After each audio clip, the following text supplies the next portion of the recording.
सुप्रभात, good morning. आप सभी कैसे हैं?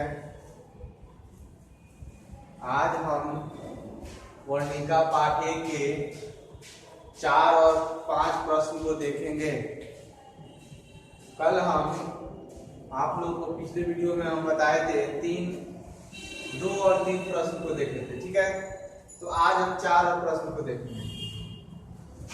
और आप सबसे हम बोले थे कि पाठ को पढ़ना है 1 से 2 बार 3 बार, ठीक है।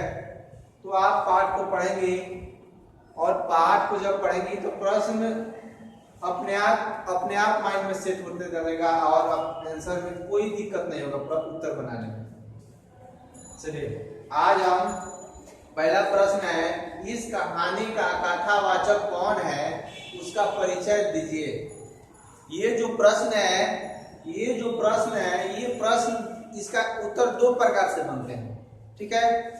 बहुत बच्ची क्या करेंगे, यहाँ देखेंगे कथावाचक, कहानी का कथावाचक। तो आप क्या करेंगे, आप सोचेंगे कि ये कह रहा है कि पाठ का जो परिचय श्रीनिवास जी है लेखक, उन्हीं के बारे में पूछ रहा है। लेकिन यहाँ का जो प्रश्न है, आप जब भी इस प्रश्न में देखेंगे कि नहीं ये कहानी आखिर बना कैसे है, इसका कहानी कथावाचक बनाने वाला कौन है।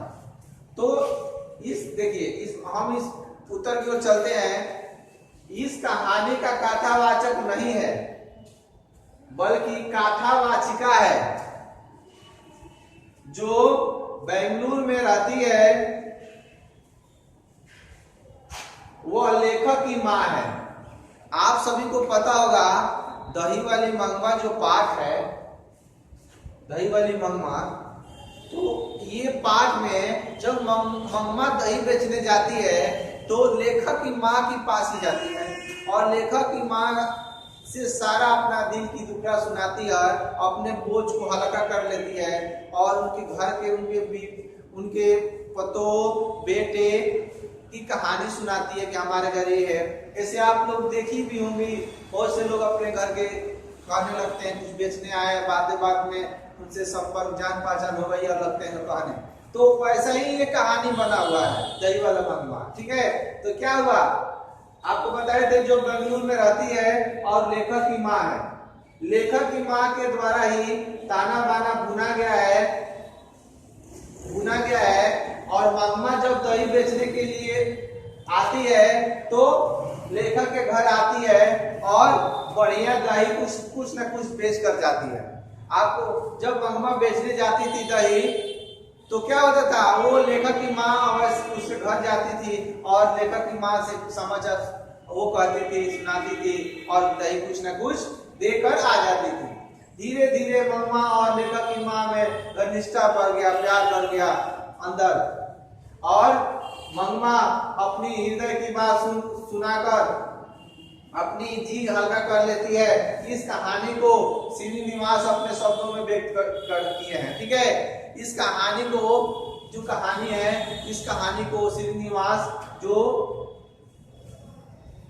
उनके माँ है, जो कथावाचिका, और ये श्रीनिवास उनके पुत्र है, ठीक है।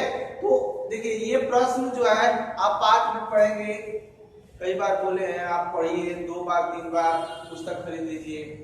और ये पाठ जो है दही वाली मंगवा, इससे हर बार प्रश्न पूछता है, चाहे वो ऑब्जेक्टिव हो या सब्जेक्टिव हो, आपको इससे प्रश्न पूछना ही पूछना है।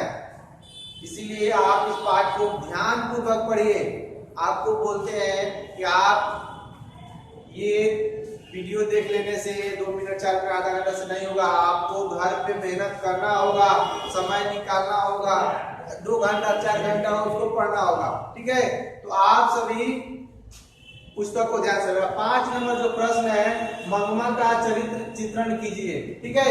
मंगवा का चरित्र चित्रण करना है, मंगवा के बारे में बताना है, मंगवा कौन थी, वो किस व्यवहार की स्वभाव उसका कैसा था, ठीक है, वो कौन थी। तो वही वो जो पाठ है उत्तर, मंगवा अपने छोटे से परिवार की स्वामी थी, छोटे से परिवार की मालिक थी। वह बारी से दही बेचा करती है, उसके पति उसे छोड़ दिया है, इसके चलते वो भीतर ही भीतर घुटती रहती है। वो अपने पोते को बहुत प्यार करती है। एक दिन मम्मा और बहू नजमा, बहू का क्या नाम है? नजमा, झगड़ा हो जाती है। वो बहू बेटे से अलग हो जाती है। अलग होने के बाद भी वो भीतर कभी उसके अंदर अलग होने की नहीं होती है। वह हमेशा उन्हीं के बारे में सोचती रहती है। अंत में वो पोते की ओर आकृष्ट हो जाती है और परिवार के साथ रहने की इच्छा प्रकट करती है। ठीक है, और इस बातों से यह स्पष्ट होता है कि समझदार एवं परिवार प्रिय महिला थी। देखिए, मंगमा के बारे में हमने जो लिखवाया आपको, तो आप अपने भाषा में भी लिख सकते हैं पाठ को पढ़ के कि मंगमा कौन थी। आपको पता होगा कि उसके परिवार में उसके बेटे थे, पतोह थे। एक दिन क्या हुआ, नजमा अपने बेटे को मारी। नजमा जब उसकी मंगमा को जब देखी तो उनको जैसे किसी से आपके घर भी, आपके परिवार में भी कोई भी बहुत सारा लाड प्यार का बच्चा होता है, अगर उसे कोई मार देता है, डांट देता है तो किसी को बुरा लगता है। ठीक है, तो वैसा ही मान लीजिए इसका पति उसे छोड़ दिया है, उसका एक सहारा कौन है? तो बेटा है और पोता है, बहू है। तो अगर उस पोते को जब कोई उसकी बहू मारी, नजमा की बहू, तो क्या हुआ?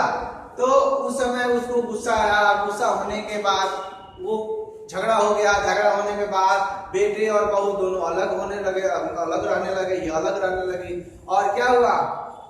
और वो अपना गुजर बसर के लिए दही बेचा करती थी। बाद में रंपा है, वो उससे कर्ज लेना चाहता है और कर्ज के जब पता लगता है बहू को तो अपने बेटे को भेजती है, और जब पोता को देखती है मंगमा तो खुश हो जाती है और दोनों आपस में रहने लगते हैं। तो ये सब कहानी जब भी आप पढ़ेंगी, अच्छा से पढ़ेंगी, तब आपको ये सब प्रश्न कहीं ढूंढने की जरूरत नहीं है। प्रश्न आपको देखने की कहीं जरूरत है, आपके माइंड में, दिमाग में हमेशा के लिए सेट हो जाएंगे। ठीक है, तो आप सबसे आपको एक बार फिर कहेंगे और एक और चीज बताने वाले आपको, ये पाठ आप लोगों को प्रश्न उत्तर लिखवा दे रहे हैं, और अगले पाठ जब पार्ट 2 आएंगे उसका प्रश्न उत्तर आपको पीडीएफ के रूप में हम देंगे, आपके ग्रुप में डाल देंगे, आप वहां से नोट करेंगे। बहुत से लड़की कमेंट करती है, सर हमको दिखाई नहीं दे पा रहा है साफ से, सर हमको प्रॉब्लम है, बहुत सारा ऐसे तरह से होती है। तो आप सभी को पीडीएफ के माध्यम से वर्णिका और गोदली 2 पुस्तक चलती है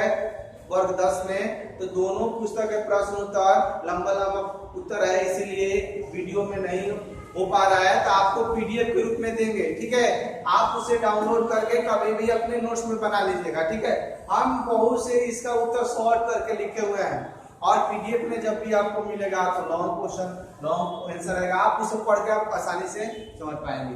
तो आप लोग नोट्स इसका जो फिर बनाते चलिए। ठीक है, जब बनाइएगा तो जब भी एग्जाम आएंगे आप एक बार पढ़ लीजिए, आप पाठ को पढ़िए, समय दीजिए। हम लोग इतना मेहनत कर रहे हैं, उससे ज्यादा आप लोग कीजिए, 2 गुना मेहनत कीजिए। नहीं आता है तो कमेंट कीजिए, और कोई भी दिक्कत हो हिंदी विषय में तो आप हमसे डायरेक्ट व्हाट्सएप के माध्यम से, फोन के माध्यम से, आपको यूट्यूब चैनल के माध्यम से कोई भी दिक्कत हो आप डायरेक्ट हमसे संपर्क कर सकते हैं और पूछ सकते हैं। जितना हो सके हम सहयोग करेंगे, और आप लोग को सिर्फ पढ़ना है। ठीक है, और आज के लिए बस इतना ही। अगले वीडियो में फिर मिलेंगे, और पढ़िए और सुरक्षित रहिए, अच्छे से रहिए, खुश रहिए।